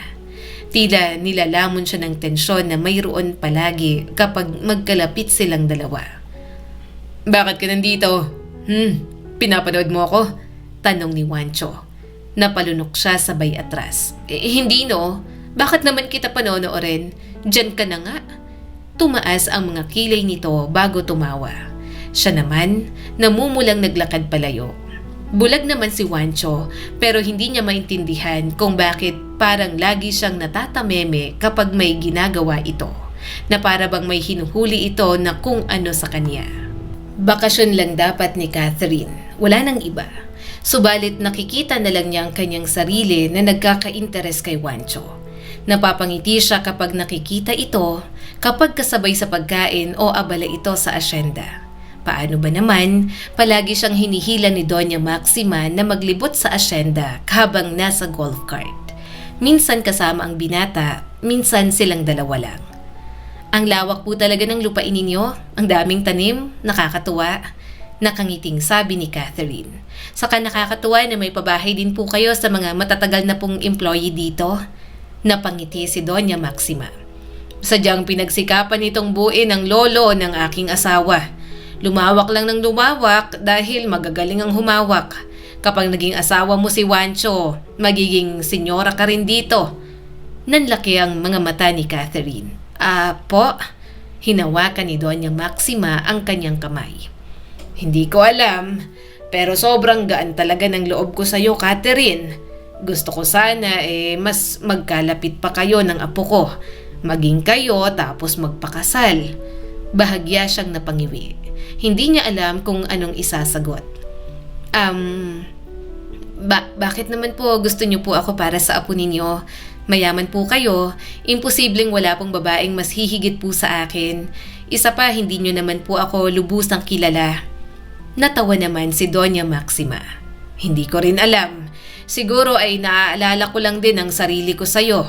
Hindi rin ako bagay noon para sa aking asawa. Pero pinili at pinaglaban niya ako. Naging masaya kami. Nauna naman siyang mamayapa. Nanatili pa rin siya sa aking puso. Napangiti si Catherine sa kwento ni Doña Maxima. Mahal na mahal niyo po siguro ang isa't isa. Tama ka. At si Juancho parang lolo niya kung magmahal. Kapag nagmahal, ibibigay lahat. Kaya lang ay niloko naman siya ng babaeng kanyang pinagkatiwalaan. Kaya gusto ko sana na makatagpo siya ng babaeng mamahalin din siya. Dahil para sa akin, mas maganda ang pag-ibig kung masusuklian din ng pagmamahal ang taong nagmamahal sa kanya. Huminga siya ng malalim at tiningnan ang mga punong kanilang nadadaanan. Halata namang mabuting tao si Juancho. Madali itong mahalin, hangad niyang sana ay magbukas na ang puso nito at huwag nang isipin pa ang nakaraan. Nang makabalik sa mansyon, nagpahinga at natulog na lang siya. Bukod sa swimming at kung ano-ano pang ginagawa, natutulog lang siya at kumakain. Medyo naging healthy ang itsura ng mukha niya. Hindi na kasi siya stress. Kinagabihan, naglakad-lakad lang siya malapit sa garden. Medyo natigilan lang nang makitang nasa may gazebo si Juancho. Nagulat siya nang makitang sa screen ng laptop nito, nandoon ang isa niyang picture. Kasama nito ang secretary at nag-uusap ang mga ito. Anong itsura niya? Pwede mo bang sabihin sa akin? Tanong ni Juancho. Maganda si Miss Catherine, sir. Nakangiting sambit ng secretary. Umismid naman si Juancho. Alam ko na yan. I-describe mo sa akin ang itsura niya. Hindi ko siya kilala. Hindi ko pa siya nakikita kahit isang beses. At hindi na ako muling makakakita kaya i-describe mo ng maayos. Nakahalukip-kip si Catherine habang nakikinig. Halatang halata naman na may interes talaga sa kanya ang binata. Tinatago lang sa kasungitan. Napatawa na lang siya ng mahina. Nagsimulang mag-describe ang secretary nito. Sir, maganda talaga. Expressive ang mga mata. Mahaba ang mga pilik mata. Brown ang mga mata. Sa ilong maliit pero matangos. Ang mga labi medyo makapal pero bagay lang sa maliit niyang mukha. May nunal din siya sa may kaliwang pisngi. Unti-unting kumunot ang noo ni Juancho. Bakit ganyan mo siya i-describe? Gusto mo ba siya? Nagulat agad ang secretary. Sir, hindi. Sabi niyo, i-describe ko. Sa tono mo, parang manghang-mangha ka. Gandang-ganda kay Catherine. Gusto mo bang masisante? Muntik nang lumakas ang tawa ni Catherine. Ayaw niyang mag-assume pero mukhang may bahid ng selos sa tono ni Juancho. Napakamot ang secretary ng binata. Oo na sir. Maganda naman talaga. Pero mas maganda pa rin po sa paningin ko si tata. Huwag po sana kayong magselos. At sino may sabing nagsiselos ako? Naiiritang tanong ni Juancho. Natatawa na lang siyang bumalik sa loob ng mansyon. Sa pagkakataong yon, sigurado na siya na gusto rin siya ng binata. Kinabukasan, sabay silang lumabas ng kwarto. Natigilan si Catherine. Ganon din naman si Juancho na mukhang mararamdaman siya. Napangiti siya. Good morning. Morning. Mahina siyang tumawa. Sana nakatulog ka ng maayos. Baka hindi ka nakatulog dahil sa sobrang selos sa secretary mo. Kumunot ang noo nito. Anong sinasabi mo? Muli siyang humalakhak. Natutuwang asarin ang masungit na si Juancho. Alam mo, kung nagagandahan ka sa akin, sabihin mo lang at ako ang magde-describe ng sarili ko sa'yo. Hindi ito nagsalita at umigting lang ang panga. Halatang naiinis na kaya nilagpasan niya na. Pero bago pa makalayo si Catherine, hinila siya pabalik ni Juancho. Napanganga na lang siya nang hawakan nito ang mukha niya. Ako na lang ang aalam sa sarili ko kung talagang maganda ka ba. Marahang sambit ni Juancho at parang hinahali na siya. Dumaan ang kamay nito sa kanyang buhok at inamoy yon. Halos hindi siya makahinga nang gawin yon ng binata. Bumalik sa mukha niya ang kamay nito, ang mga daliring dinarama ang kanyang mga mata, ilong at nang bumaba sa mga labi, muling napaawang ang kanyang bibig. Para siyang kinokuryente habang hinahaplos ni Juancho ang kanyang pang-ibabang labi gamit ang hindalaki nito. Nakaka-frustrate na hindi kita makita. Habang buhay na yata akong magiging frustrated dahil hindi ka dumating sa buhay ko nung nakakakita pa ako. Bulong ni Juancho sa kanya. Huminga siya ng malalim. Gusto mo ba ako, Juancho? Sa tingin mo? Balik nitong tanong. Mataman niya itong tiningnan. Dati akong artista pero kilala pa rin ako. Tumanggap ako ng mature na roles. Ibang imahe ko at pinagpapantasyahan ako ng mga lalaki. Iniwan ako ng boyfriend ko at niloko. Kasi ang cheap ko na raw. Hindi mo ako nakikita. Wala kang alam sa buhay ko nung artista ako. Kaya siguro nagugustuhan mo ako ngayon. Ikaw, mayaman ka. Mayaman na mayaman. Kapag pinagtabi tayo, para lang akong cheap na babaeng tinabi sa'yo. Bumaba sa leeg niya ang kamay ni Juancho. Sino bang ex yan? Hindi kita nakikita pero hindi ganyan ang tingin ko sa'yo. Kahit si Lola, si Tata, hindi ganyan ang tingin ng mga tao sa'yo rito. Kung hahayaan mo ko, magiging reyna ka rito at sa buhay ko. Hindi mo kailangan mag-alala sa mga bagay na wala namang maidudulot na maganda sa'yo. At kung may sasabihin sila tungkol sa ating dalawa, who cares? Parang sa tono mo, pakakasalan mo na ako Bahagya siyang napairap. Hoy, Juancho, 2 buwan at kalahati pa lang tayong magkakilala. Why not? Kapag nanligaw ako at sinagot mo ako, pwedeng kasalagad. Pwede yan. Si Lola nga, 1 buwan niya palang nakilala si Lolo. Pinakasalan niya na. And look at them. Sobrang saya nila hanggang pagtanda. Maaga lang nawala si Lolo pero na-witness ko kung gaano katibay ang pagsasama nila. Tinitigan ni Catherine si Juancho. Hindi niya alam kung dapat ba siyang maniwala. Pero ang lakas ng tibok ng puso niya na para bang may bumubulong sa kanya na tanggapin ang alok nito at bahala na ang mundo. Basta silang dalawa, magiging masaya at magiging totoo sa mga sarili nila. Napasinghap siya nang biglang halikan ni Juancho ang kanyang mga labi. Akala ko ba manliligaw ka muna? Napangiti naman si Juancho at humalik pa ulit. Pero tumutugon ka. Namumula na si Catherine. Hindi niya na rin mapigilan ang sarili. Nang bitiwan ni Juancho ang tungkod nito at binuhat siya papasok sa kwarto. Alam niyang yon ang sandaling tinanggap niya na lahat ng gustong ibigay sa kanya ng binata. Uy ate, sira ka ba? Magbabakasyon ka lang sabi mo. Ano ikakasal ka? Gulat na tanong ni Carl. Natawa na lang si Catherine. Basta makikilala mo, dadalhin ko siya sa graduation mo. After nyan, maghahanda na kami para sa kasal. Nagpa-prepare na kami. Nagmamadali kasi ang lola ni Juancho. Gusto niya na kaming maikasal at makita ang apo niya sa tuhod. Naramdaman niya ang halik ni Juancho sa kanyang balikat. Napangiti na lang siya. Maya-maya'y natapos na siyang makipag-usap sa kapatid. Humarap siya sa fiancé niya at niyakap ito ng mahigpit. Yung lola mo, humihirit ng 5 apo, saad ni Catherine nang maalala na naman ang sinabi ng matanda. Tumawa si Juancho at hinalikan siya sa noo. Huwag mong pansinin sa lola. Kung ilan ang kaya mo, masaya na ako ron. Parang kaya naman siguro ang 5. Araw-arawin mo na lang siguro ako pagkatapos ng kasal natin. Napahagalpak ng tawa si Juancho. Silly, mauubos ang energy ko sa'yo. Baka hindi na ako makapagtrabaho. Natawa na lang din siya at hinaplos ang mukha nito. Sana maging masaya tayo, no? Gusto ko rin ng malaking pamilya tapos maabutan din natin ang mga apo natin sa anak natin. Napangiti si Juancho. Magagawa natin yan. Alam kong attraction pa lang itong nararamdaman natin. Pero alam ko na mauuwi rin to sa pagmamahal. Mamahalin kita at mamahalin mo rin ako. Napangiti siya ulit. Hindi naman yon imposible kay Catherine. Habang nakatitig sa fiancé niya, parang mas lalo siyang nahuhulog. Paano pa kaya sa araw-araw na magkasama sila? Kaya lang, nalulungkot ako. Hindi ko kailanman nakitang itsura mo. Umaasa na lang ako na tamang naiisip ko sa imahinasyon ko. Pati ang mga magiging anak natin, hindi ko na rin makikita. Malungkot na sabi ni Juancho. Bahagya siyang naluha sa sinabi nito. Juancho, wag mo akong paiyakin. Tumawa ito at mas lalong yumakap sa kanya. Kaya hayaan mo na lang ako palagi na maramdaman ka. Magpapakabait ako, magiging mabuti ako. Sisikapin kong maging mabuti para kapag dumating ang panahon na matanda na tayo at oras na natin, dalhin tayo sa paraisong sinasabi nila. Na sana sa pagkakataong yon, makakita na ulit ako.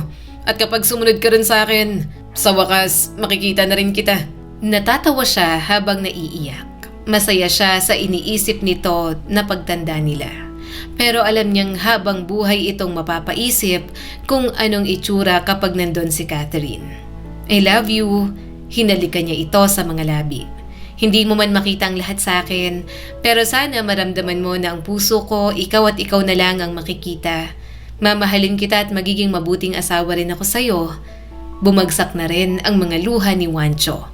Hindi siya makapaniwala na pinagkakatiwala niya ang puso sa lalaking kakakilala pa lang. Pero mukhang may dahilan nga yata ang lahat. Na lahat ng bagay na nangyayari sa kanya, daan lang ng Diyos para makita niya ang totoong pag-ibig na nakalaan para sa kanya. Ipinapaalala ng kwentong ito na hindi sapat ang pagmamahal kung walang pag-unawa at respeto, na ang pagkawala sa buhay ay hindi lamang katapusan, kundi bagong pag-asa at pagkilala pa at pagpapahalaga mismo sa ating pagkatao. Muli, ako po si Skylar Guro at sana may bago na naman kayong natutunan sa kwento natin ngayon. Maraming salamat po.